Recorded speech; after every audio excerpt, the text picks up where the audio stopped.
Alright, people. I'm thinking of a channel name change to, I'll tell you shortly because we're at Wheatland, or Lucas Oil, which is sort of a new, in quotes, off-road track because the oval's been around a while, but yeah, wait till you see what I'm driving. Now I'm gonna edit some parts out so nothing spoiled. I remember Bristol that one time where they covered it in dirt for like 3 years and then they never went back because these cars suck. Look what I'm in. Oh my god. So I made changes to it setup by raising the right end, doing some stuff. Seemed to help a little bit, but as you can see, it's not exactly as soft as my Pro 2. I'm doing it, I ain't bitch. Oh! Whoa. I'm surprised it actually worked. I should be dead right now. Sorry. I turned to the right there and... Oh my god!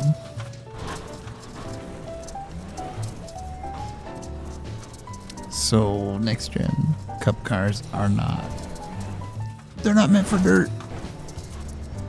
Especially dirt with probably some of the biggest jumps you'll see in all of iRacing's off-road. I think the only thing that comes close is Wild West. Don't worry, you'll get some footage of that some other day, but right now I'm being dumb, I'm stupid, I'm an idiot, and we're doing this. Alright, due to some error, this is shit. Due to some error, kind of reloaded a different session, but same concept applies. If you haven't figured it out already, because I kind of actually forgot what I was saying earlier. This is NASCAR Next Gen. And yeah, we're at Wheatland, or Lucas Oil, whatever you want to call it. Which I mentioned on the first lap. I did. This is just one of the biggest jumps ever in short course racing. I don't think it's the biggest, but it's one of the biggest. This, by the way, should not be working as well as it is because this car should be dead. Oh god, I'm so glad I don't use force feedback because I would be with broken wrist right now and a broken spine. So, I'm not sure if you're not familiar. I'm not really, damn it. I'm not too good at these talking and driving things, but if you're not familiar, these cars did run at Bristol in the dirt, which seems okay until you add bone shattering, spine shattering jobs, and then you end up with this monster. Now, why am I doing this? Because I'm stupid, that's for one, but...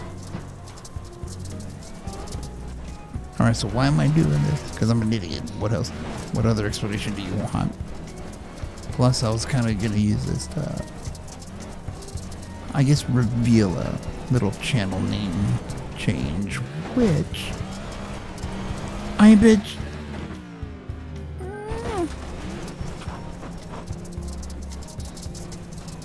See, that one would definitely be your ass through the top of your skull.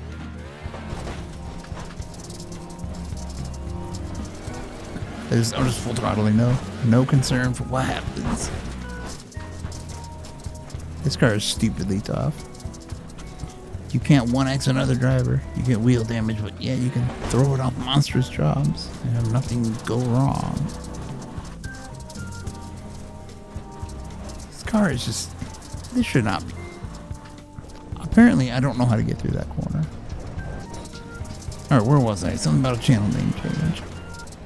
To, drives the stock car everywhere guy, which I did mention in another video I posted, which I did take down because I had some syncing issues. This is hilarious. I don't know why. I can't explain it unless you have driven off-road vehicles here. There's a lot of stuff that applies from the Pro 2 and its four-wheel drive brother, the Pro 4 truck. You know, you got the sideways factor. This is kind of just natural at this point. But the air control, it's throwing me off. For one, you don't want to get these things airborne in real life because, well, for one, they'll go off to the moon, and two, they will shatter your spine like that. This drives almost exactly like that, except way more stiff.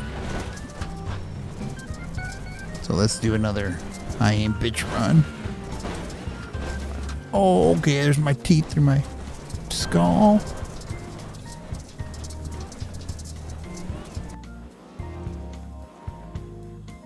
Oh my god, this just hurts, and this is not even real, and that's how hard I'm landing. It's like it hurts for real. I didn't know I was still in first gear, so I thought about just drives the stock car everywhere guy. I figured, big fan of Family Guy, or at least was until it got weird.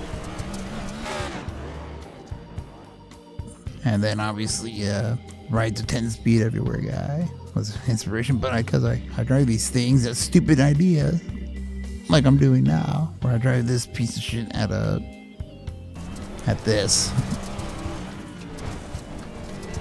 Figured let's just do that. So obviously you can probably let me know if that's a good idea or not, because I feel like branching out into more content. Still sim racing related, but new. Kind of been bored with stuff. Damn it, I didn't shift.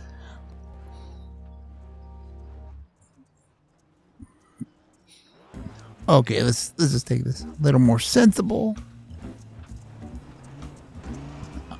You know, I'm struggling here, but this is too fun to not be a thing. At least in sim racing. I'm talking about like leagues or some shit. Should do an off-road series with cup cars.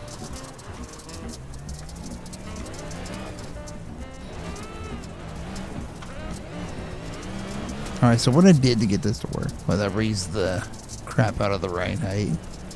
Kind of stiffened the front springs a little bit and softened the rear. Disconnected the ARB in the rear, and there you go. That's pretty much all I did. Unfortunately, I would show you, the track cam, but they're broken right now. Hopefully that'll be fixed in the patch. Or you know what, we're just gonna, by the time you see this, I'll have the actual TV cam footage and splice it in. Alright, here's another, let's see how far we can go. For America! Oh!